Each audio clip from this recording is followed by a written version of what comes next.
வணக்கம் நண்பர்களே, welcome to my channel cocktail furious. இப்போ நம்ம பார்க்க போற வீடியோ IPL 2024 மேட்ச் 69 ரிவ்யூ தாங்க. RCB vs CSK at Bengaluru.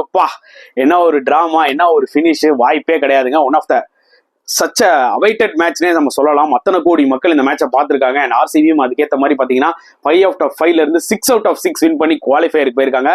Miracle of comeback தான் சொல்ல முடியும் இந்த IPL 2024ல. அண்ட் சிஎஸ்கே பொறுத்த வரைக்கும் ரொம்ப டிசப்பாயிண்ட் ஆயிருப்பாங்க. ஏன்னா ஒரு மிகப்பெரிய அட்வான்டேஜோட தான் இந்த மேட்ச்ல வந்தாங்க. ஸோ அதை வந்து கோட்டை விட்டாங்கன்னு தான் சொல்ல முடியும். Credit to RCB. அவங்களுக்கு முதல்ல நம்ம கிரெடிட்டை கொடுத்தானுங்க. நமக்கு நான் வந்து சிஎஸ்கே கிட்ட என்னென்னலாம் அவங்க வந்து பார்த்தீங்கன்னா குறைகள் பண்ணாங்கன்றதை நம்ம சொல்லலாம். பட் அதுக்கு முன்னாடி டெஃபினட்டா நம்ம வந்து ஆர்சிபி டீமை பாராட்டி ஆகணும். இந்த வே அவங்க வந்து கம்பேக் ஆகி சிஎஸ்கேவை அடிச்சு இப்படி குவாலிஃபயர் போனதுக்கு வந்து பார்த்தீங்கன்னா ஒரு மிகப்பெரிய பாராட்டுகள் கண்டிப்பாக சொல்லி ஆகணும். அன்பார்ச்சுனேட்லி எனக்கு போன match Mumbai versus LSG match review பண்ண முடியல மக்களே. ஏன்னா எனக்கு டைம் கிடைக்கல. நானும் ஃபுல் டே லைவ்ல இருந்தேன், மற்ற ஷார்ட்ஸ்ல எடிட்ல இருந்தேன். ஸோ அந்த மேட்ச் வந்து அவ்வளோவா இம்பார்ட்டன்டான மேட்ச் கிடையாது. ஸோ அதனால எனக்கும் டைம் ஆனதுனால நான் அதை வீடியோ போடல, தப்பா நினைச்சுக்காதீங்க. பட் இந்த மேட்சை பத்தி நம்ம கண்டிப்பா வீடியோ போட்டே ஆகணும். சோ ஃபர்ஸ்ட் முக்கியமான ஒரு விஷயம், எல்லாரும் கேட்ட கேள்வி, மழை வருமா மழை வருமா? அதுதான் எல்லாருக்குமே ஒரு கன்ஃபியூஷனா இருந்துச்சு. நல்ல காலம் அன்னைக்கு மழை வரல. ஏன்னா மழைன்றது வந்து பாத்தீங்கன்னா மேட்ச் வந்து கெடுத்துச்சுன்னா டெஃபினட்டா டிசப்பாயிண்டடா இருக்கும். அது இந்த மாதிரி ஒரு மேட்ச் டெஃபினட்டா வந்து பாத்தீங்கன்னா நம்மளுக்கு ஃபுல் 20 hours தேவைப்படுச்சுங்க. நான் கூட மழை வந்து டிஸ்டர்ப் பண்ணி ஒரு 15 hours 14 hours மாதிரி நடக்கும் போல இருக்குன்னு நினைச்சேன். But we have witnessed entire 40 hours போது வி ஷுட் ஃபீல் லக்கிங்க. இந்த மாதிரி ஒரு நாக் அவுட், அதுவும் ஒரு RCB vs CSK கிளாஷ், ரெண்டு டீமுக்கும் வந்து பாத்தீங்கன்னா ஃபேன் கிளப் ஜாஸ்தி அப்படின்னும் போது அதுதாங்க மெயினே. இதுல வந்து மழைக்கு எடுத்து ஒரு பாயிண்ட் கொடுத்து சிஎஸ்கே குவாலிஃபை இருந்தா கூட பாத்தீங்கன்னா சிஎஸ்கே ஃபேன்ஸ் கூட அந்த அளவுக்கு சாட்டிஸ்ஃபைடா இருந்திருக்க மாட்டாங்க.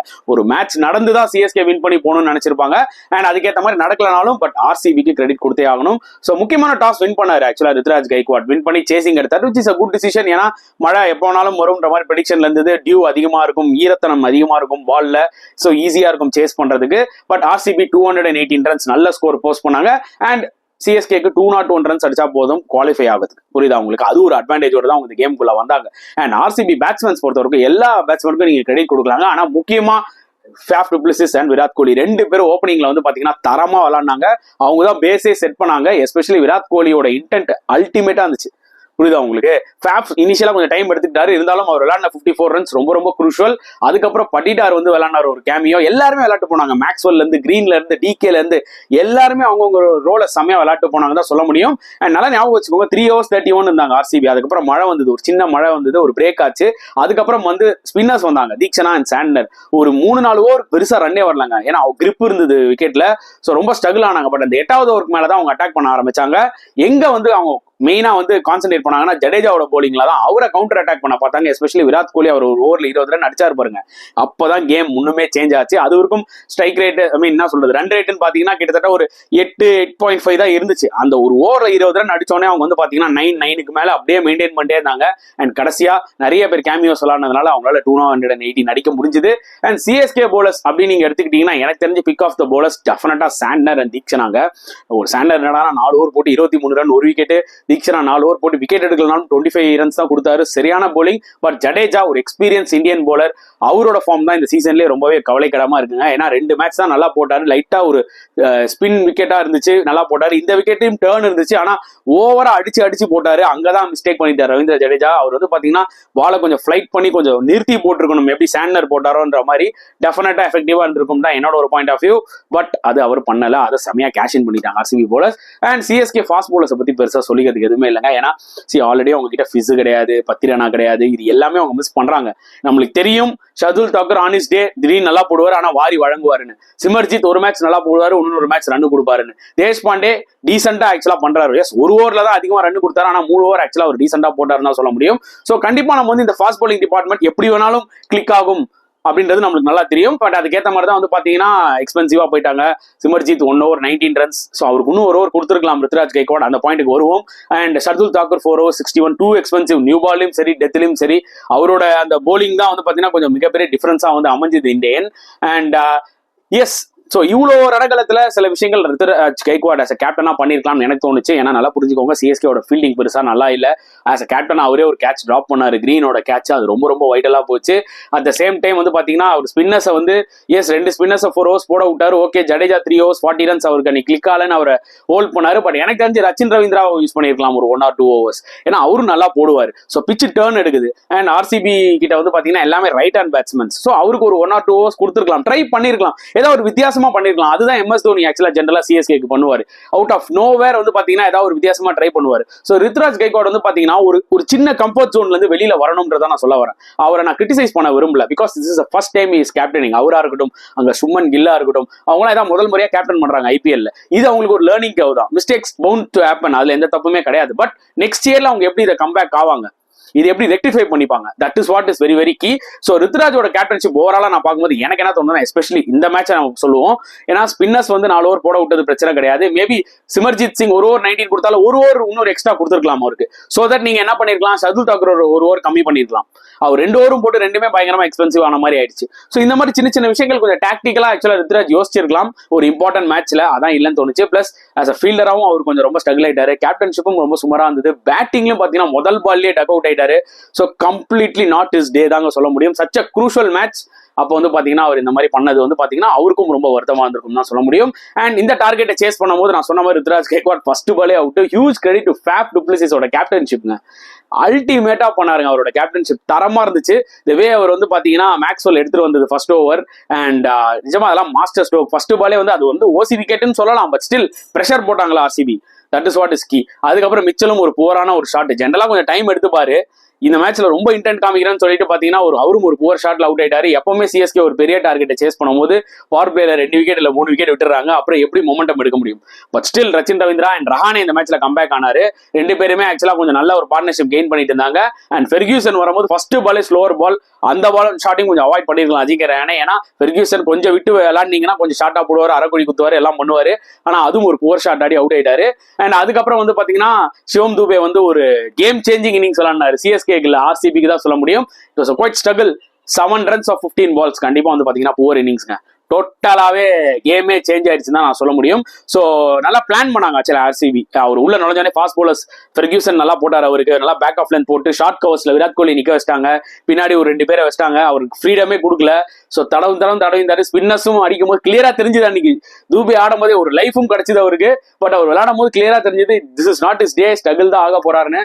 அதுக்கேற்ற மாதிரி தான் ஆச்சு. அண்ட் ரச்சின் ரவீந்திரா ஒரு 2ல செம்மையா விளையாடிட்டு இருந்தாருங்க.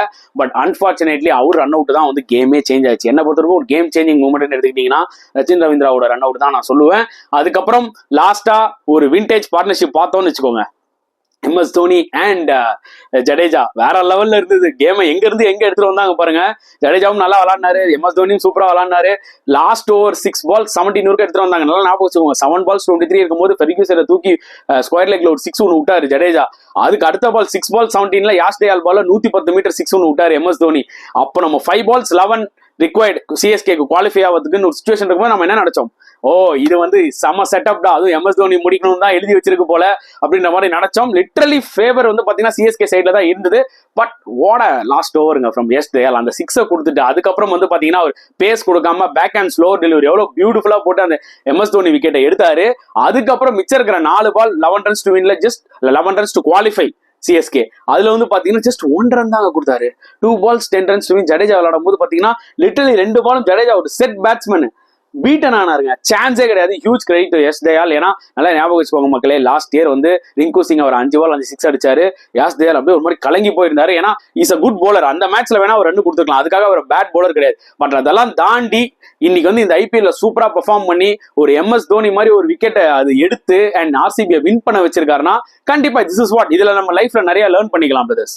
அதாவது சம்டைம்ஸ் உங்களுக்கு பேட் டைம் வரும், அதை தாண்டி போனீங்கன்னா உங்களுக்கு அடுத்தது குட் டைம் இருக்குன்ற அர்த்தம். அதுதான் நான் எஸ்டிஆர் விஷயத்துல நான் பார்த்தேன்னு சொல்ல முடியும். So super effort from him, credit him. And RCB வந்து பாத்தீங்கன்னா பவுலர்ஸ் எல்லாருமே எஃபர்ட் போட்டாங்க, அவங்களால முடிஞ்சிருக்க போட்டாங்க. மேக்ஸ்வெலோட ஸ்பெல் ரொம்ப ரொம்ப க்ரூஷலா வந்து அமைஞ்சது. சிராஜ் கொஞ்சம் சுவரா போட்டாலும் பட் ஸ்டில் மற்ற பவுலர்ஸும் டைட் பண்ணாங்க. அண்ட் எனக்கு என்ன ஆக்சுவலா இதாச்சுன்னா ஃபெர்கியூசன் சில டைம்ல நல்லா போட்டாரு, சில டைம்ல அந்த ஃபுல் டாஸ் எல்லாம் போட்டாரு. ஸோ அதனால அவர் கொஞ்சம் கேம் வந்து பாத்தீங்கன்னா சிஎஸ்கே பக்கம் எடுத்துட்டு வந்தாரு சில டைம்ஸ்ல, சில மூமெண்ட்ஸ்ல. But S Dayal was biggest different and also Maxwell spell was biggest difference. And சிராஜும் பாத்தீங்கன்னா அந்த அளவுக்கு ரொம்ப எக்ஸ்பென்சிவா இல்ல, சுமாரா போட்டாலும் எக்கனாமிக்கலா இருந்தாரு. ஸோ அதுவும் ஒரு பெரிய டிஃபரன்ஸ் இருந்துச்சு. அண்ட் ஆர்சிபி ரொம்ப ஃபயர்ட் அப்பா இருந்தாங்க, அவங்களோட இன்டென்ட்டே வேற லெவல்ல இருந்துச்சு. வேற சிஎஸ்கே பொறுத்த வரைக்கும் பாத்தீங்கன்னா அவங்க ஏதோ ஒரு கம்ஃபர்ட் ஜோன்ல விளையாடுற மாதிரியே ஒரு ஃபீல் இருந்தது இந்த என்டையர் சீசன். வியர்டான ஒரு சீசன் அவங்களுக்கு. அதாவது எப்படின்னா ஸ்டாப் கேப் சீசன் சொல்லலாம். 2 match win 2 loss, 2 match win 2 loss, அப்புறம் ஒரு மேட்ச் வின் 2 லாஸ், அப்புறம் 1 வின் 2 லாஸ், அப்புறம் 1 வின். இப்படிதான் வந்துட்டு இருக்கு. ஸோ கன்சிஸ்டன்டா அவங்க டோர்னமெண்ட் விளையாடவே இல்லை. ஸோ இதை வந்து நான் எதிர்பார்த்தேன். It's going to be 50-50 match. அவ்வளவு சீக்கிரம் it's not going to be easy அப்படின்னு எனக்கு தெரியும். அதுதான் என்னோட ப்ரிவியூவும் சொல்லியிருந்தேன், லைவ்லயும் சொல்லியிருந்தேன். அண்ட் ஆர்சிபி எல்லாமே எழுதி வச்ச மாதிரி சூப்பரா வந்து பாத்தீங்கன்னா மழை நின்றுச்சு, அவங்க நல்லா விளையாடினாங்க, அவங்களுக்கு அந்த லக் இருந்துச்சு, செம்மையா அதை யூஸ் பண்ணி ஒரு இன்டென்ட்டோட விளையாடினாங்க. கிரெடிட் டு தெம்ங்க. 6 out of 6 அன்பலிவபிள்ங்க. இமேஜின் பண்ணி பாருங்க, இவங்க மட்டும் டிராஃபி அடிச்சாங்கன்னா எனக்கு தெரிஞ்ச one of the best comebacks ever in this IPL 2024 நம்ம சொல்லலாம். இந்த மாதிரி 2010ல 7 மேட்ச் வின் பண்ணி சிஎஸ்கே வந்திருக்காங்க, 2013ல மும்பை இந்த மாதிரி கூட வின் பண்ணி வந்திருக்காங்க. But what RCB has done this season is அன்பலிவபிள்ங்க. இன் ஸ்பைட் ஆஃப் இவ்வளோ காம்படிஷன்ல இவ்வளோ பிரஷர்ல அவங்க வந்து பாத்தீங்கன்னா கண்டிப்பா ஹியூஜ் கிரெடிட் கொடுத்தே ஆகணும். இப்போ நம்ம அவார்ட் செக்ஷனுக்குள்ள போலாம் வாங்க. சோ கெத்து பேட்ஸ்மேன் ஆஃப் த மேட்ச் கண்டிப்பா நான் விராட் கோலி கொடுப்பாங்க. எதுக்கு நான் அவர் தான் அந்த டோனை செட் பண்ணது. ஒரு பக்கம் ஃபேப் கொஞ்சம் டைம் எடுத்துக்கிட்டாரு. பட் விராட் கோலி வந்து பாத்தீங்கன்னா அந்த துஷார் தேஷ்பாண்டே ஒரு 2 6 அப்படி ஹிப்ஸ்ல அடிப்பாரு பாத்தீங்களா, ஸ்கொயர் லெக்ல, அங்க ஒரு சரியான மொமெண்டம் கிடைச்சது. மழைக்கு அப்புறம் வந்து ஒரு கொஞ்சம் ஸ்பின் கொஞ்சம் திணறினாலும் ஜடேஜா ஒரு ஓவர்ல 20 ரன் அடிப்பாரு பாத்தீங்களா, அதெல்லாம் அல்டிமேட்டா இருந்துச்சுங்க. அதுக்கு தான் கெத்து player of the match award goes to king Kohli. கெத்து போலர் ஆஃப் த மேட்ச் கண்டிப்பா எஸ் தயாலுங்க. ஏன்னா 2 விக்கெட் 4 overs 42 runs. லாஸ்ட் ஓவர்ல 17 runs தேவை சிஎஸ்கேக்கு குவாலிஃபை ஆகிறதுக்கு. அதுல ஒரு 6 விட்டுட்டு அதுக்கப்புறம் MS தோனி விக்கெட் எடுத்துட்டு அதுக்கப்புறம் ஜஸ்ட் 1 run தான் கொடுத்தாரு பாருங்க 4 பால்ல. அது ஒரு தரமான ஸ்பெல், தரமான ஒரு கம்பேக்குங்க. So huge credit S Dayal. அதனாலதான் வந்து பாத்தீங்கன்னா போலர் ஆஃப் த அவார்ட் அவருக்கு தரும். So allrounder of the match கண்டிப்பா கிளென் மேக்ஸ்வெல்ங்க. ஏன்னா ஒரு சின்ன கேமியோ பேட்டிங்ல ஆடி போனாரு. அதுக்கப்புறம் போலிங்ல 4 overs 25 runs 1 wicket. அந்த 1 wicketடும் சிஎஸ்கே கேப்டன் ருத்ராஜ் கைக்வாட் ஒரு விக்கெட். அது வந்து ஷார்ட் பாலா இருக்கட்டும், லூஸ் பாலா இருக்கட்டும், ஆனா சூப்பரா போட்டாருங்க. அந்த பால ஒரு மாதிரி குத்தி டேர்ன் ஆயிடுச்சு. ஒரு மாதிரி சடனா அது என்ன நினைச்சாருன்னா ருத்ராஜ் கைக்வாட் குத்தி பேட்டுக்கு வரும்னு நினைச்சாரு. கொஞ்சம் ஸ்டாப் ஆகி வந்தோடனே அவர் வந்து பாத்தீங்கன்னா ஸ்ட்ரைட்டா ஷார்ட் ஸ்கொயர் லெக் கேட்ச் குடுத்துட்டாரு. அது ரொம்ப கீ விக்கெட்டா அமைஞ்சது. அது மட்டும் இல்லாமல் சிவம் தூபேக்கு வந்து பியூட்டிஃபுல்லா போட்டார். ரச்சின் ரவீந்திராக்கும் நல்லா போட்டாரு. ஆக்சுவலா கிளென் மேக்ஸ்வெல் அந்த ரூமே கொடுக்காம அந்த டேர்ன் பிச்சில் இருந்தது, அந்த டேர்னை அதை யூஸ் பண்ணி சூப்பரா போட்டாரு. So allrounder of the match award goes to Glenn Maxwell. So ultimate fielder of the match award goes to Faf du பிளெசிஸ்ங்க. அந்த மிச்சல் சாண்டரோட கேட்ச் எடுத்தாரு பாத்தீங்களா, ஐயோ அப்பவே எனக்கு தோணுச்சுங்க இந்த டீம் வந்து இன்னைக்கு ஜெயிச்சுட்டு தான் போவாங்கயா, அந்த அளவுக்கு இன்டென்ட் காமிக்கிறாங்கன்ற மாதிரி எனக்கு தோணுச்சு. So ultimate fielder of the match award goes to RCB captain Faf du Plessis.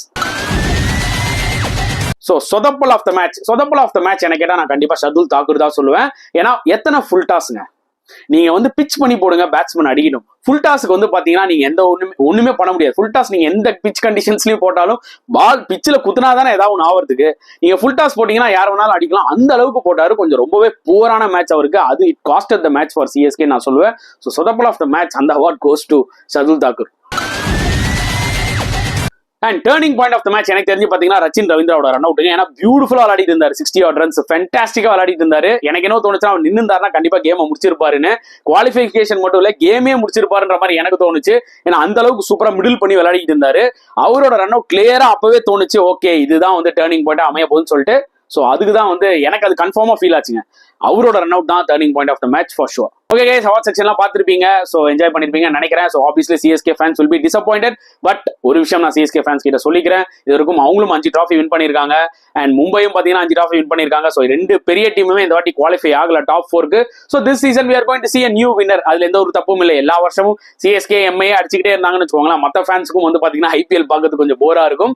So this is what the game is. Sometimes you will win, sometimes you will lose. So அந்த வகையில் வந்து பார்த்தீங்கன்னா chin up for all CSK fans and MI fans also. ஒரே ஒரு விஷயம் நல்லா புரிஞ்சுக்கோங்க, this top 4 இந்த ஒரு என்ன சொல்றது qualifiers and eliminators it's going to be really tough matches தான் எனக்கு ஃபீல் ஆகுது. ஸோ உங்களோட கருத்துக்களை தாராளமா கமெண்ட் செக்ஷன்ல போட்டுருங்க. இந்த வீடியோ பிடிச்சிருந்தா லைக் பண்ணுங்க, ஷேர் பண்ணுங்க, முடிஞ்சா சப்ஸ்கிரைப் பண்ணுங்க. ஸோ நெக்ஸ்ட் வீடியோல பார்க்கலாம் ஃப்ரெண்ட்ஸ். அண்டில் தென் பாய்.